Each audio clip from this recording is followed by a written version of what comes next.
guys, Assalamualaikum warahmatullahi wabarakatuh. Welcome back to my channel ya. Hari ini saya nak bercerita tentang hijrah suami saya yang dulu dia masih belum beragama Islam. Sampai sekarang Alhamdulillah dia sudah beragama Islam. Kalau kamu nak tahu semua bagaimana prosesnya, adakah saya memaksa dia untuk masuk Islam sebab menikah dengan saya? So, tetap stay tune terus ya di channel saya, di video saya ini. Minta tolong, jangan di skip. Oke.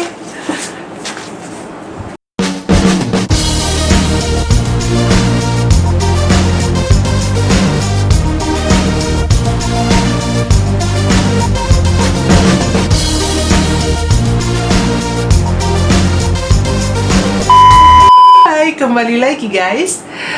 Saya nak bercerita tentang hijrah suami saya. Mungkin di antara kamu semua sudah banyak yang tahu atau yang belum tahu bahwasanya suami saya adalah seorang mu'alaf.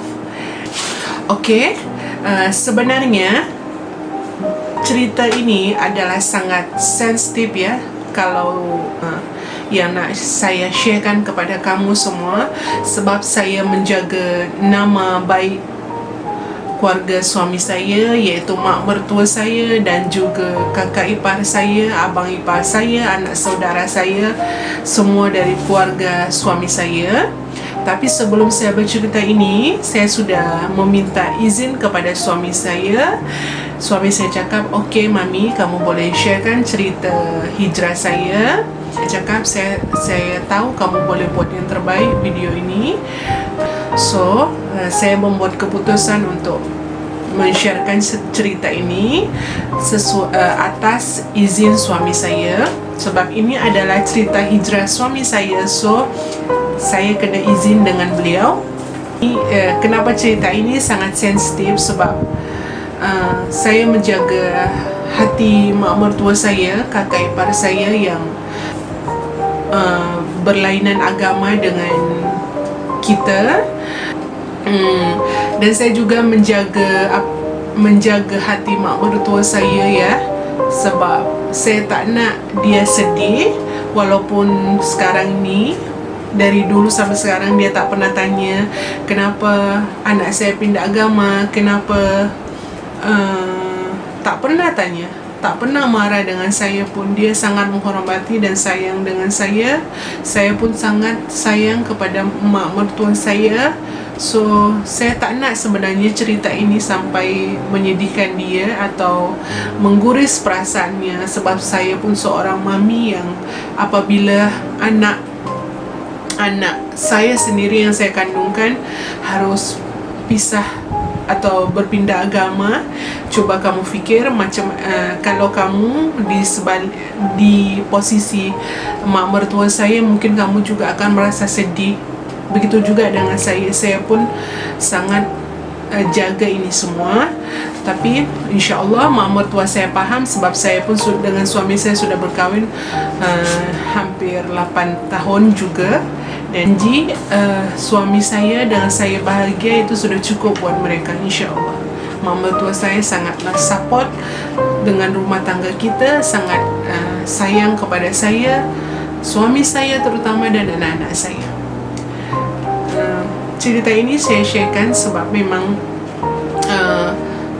saya perlu sharekan, sebab perlu kamu semua tahu, anak-anak saya semua tahu, yang nanti mereka patut ketahui apabila mereka sudah besar. Saya akan bercerita dan saya sharekan juga.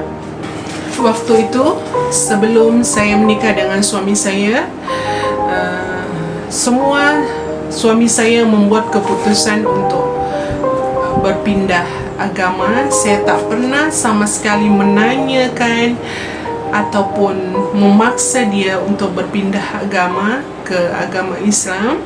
Semua dia lakukan atas kehendak hati dia, keikhlasan hati dia.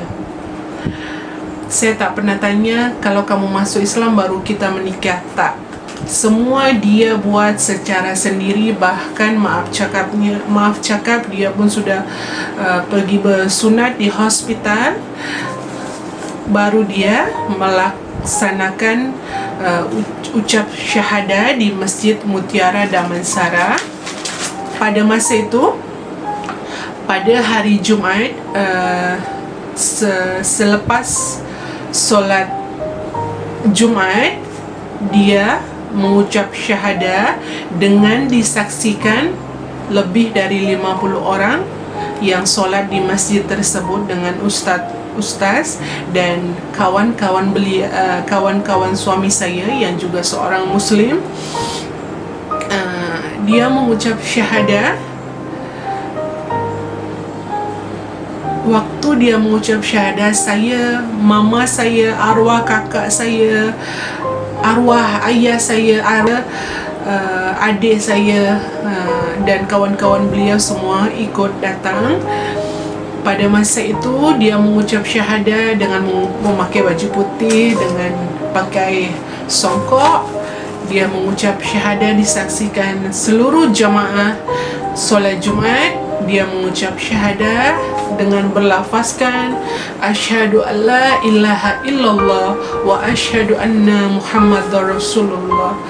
Ya Allah, tiada Tuhan selain Engkau, dan Nabi Muhammad pula adalah Nabi dan pesuruh Engkau. Dia cakap seperti itu lebih kurang. Pada masa itu, seluruh jemaah masjid pada waktu solat Jumat semua menangis dan juga terharu. Begitu juga suami saya, sampai-sampai dia dalam 1 bulan dia merasakan energi terharu itu, energi positif yang dia dapatkan, sampai dia bulu roma dia naik dalam 1 bulan tu tak hilang-hilang, sebab rasa terharu dia, sampai dia merasakan terharu pada saat dia mengucapkan syahadah. Dia betul-betul yang dia cakap dengan saya, sayang, saya rasa terharu saya ini tak hilang lagi. Sudah hampir 1 bulan rasa indah ini, rasa terharu ini tak hilang lagi dari dalam hati saya, diri saya. Pada masa itu, suami saya semua dipeluk oleh seluruh jamaah masjid. Dia ucapkan Allahu Akbar, Allahu Akbar, Allahu Akbar. Selamat datang saudaraku, selamat datang ke agama Islam. Semoga kamu istiqomah, tetap teguh di jalan Allah. Semua merasa bahagia, semua merasa menyambut kedatangan suami saya. Makanya pada masa itu juga suami saya merasa dia tak tahu nak cakap apa. Kalau bahasa Inggris dia speechless. Dia betul-betul terharu dan tak tahu nak berkata apa. Dia hanya menangis sampai terharu, dipeluk oleh kawan-kawan dia, imam dan seluruh jemaah masjid. Okay, so masa itu juga saya merasakan bahagia dan happy sangat. One step closer, iaitu dia sudah bersunat juga, dia sudah sudah memeluk agama Islam. Sampai seluruh kawan-kawan dia, imam-imam masjid datang kepada saya ucapkan, tahniah Ayu, kamu mendapat pahala besar sebab menjadi salah satu alasan juga dia masuk Islam. Saya hanya ucapkan terima kasih Ustaz, terima kasih Tok Imam, terima kasih. Sebenarnya saya di dalam hati saya yang paling dalam masih terbungkus satu pertanyaan.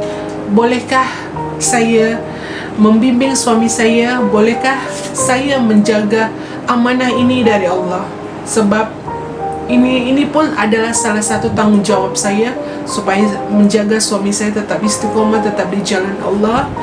Sampai sekarang ini saya berusaha, walaupun pelan-pelan saya tetap mengajari dia, mengajarkan anak saya juga. InsyaAllah saya pun akan lebih mengajarkan suami saya, menuntun suami saya. Dia pun ada guru sendiri juga. di jalan Allah. InsyaAllah minta tolong doanya kepada kawan-kawan, semoga saya dan suami saya boleh istiqomah di jalan Allah, tetap terus belajar agama Allah dan menerapkannya di kehidupan saya dan anak-anak saya, ada juga keluarga saya. Oke guys, itu saja cerita dari saya tentang hijrah suami saya. Next vlog berikutnya insyaAllah saya akan cerita juga tentang kisah-kisah suami saya dan saya, bagaimana berjumpa dan juga bagaimana kita boleh menikah. Sebenarnya itu semua perjalanan yang sangat ini ya, sangat banyak stepnya dalam hubungan kami, yaitu kita beza negara, beza agama masa itu, beza culture, juga beza bahasa. So sebenarnya saya dengan hubungan suami saya itu untuk menuju ke halal, menuju ke pernikahan adalah suatu banyak sangat stepnya yang kita lalui, tapi kita laluinya dengan sempurna, dengan ikhlas dan dengan betul. Sekarang inilah hasilnya, saya dapat anak dan akhirnya kita boleh menikah sampai sekarang ini insyaAllah. Minta doanya kepada teman-teman, semoga pernikahan saya dan suami saya, serta saya dapat membantu suami saya lagi untuk menjadi hamba Allah yang lagi baik di mata Allah. Terima kasih kawan-kawan, terima kasih all the guys, terima kasih sudah melihat channel saya, video saya ini ya. Untuk yang sudah subscribe saya ucapkan banyak terima kasih, sebab subscribe daripada kamu saya bersemangat untuk buat video. Walaupun kadang saya tak sempat nak edit, saya mohon maaf sebab saya memang full time mommy yang jaga 3 orang anak, dan juga anak saya pun masih full breastfeeding, so it's not easy for me to ambil masa untuk edit video. Okay guys, terima kasih ya, terima kasih sudah melihat video saya ini. Thank you so much for watching, and always stay happy and stay positive ya. Bye bye. InsyaAllah jumpa lagi di lain video. Assalamualaikum warahmatullahi wabarakatuh.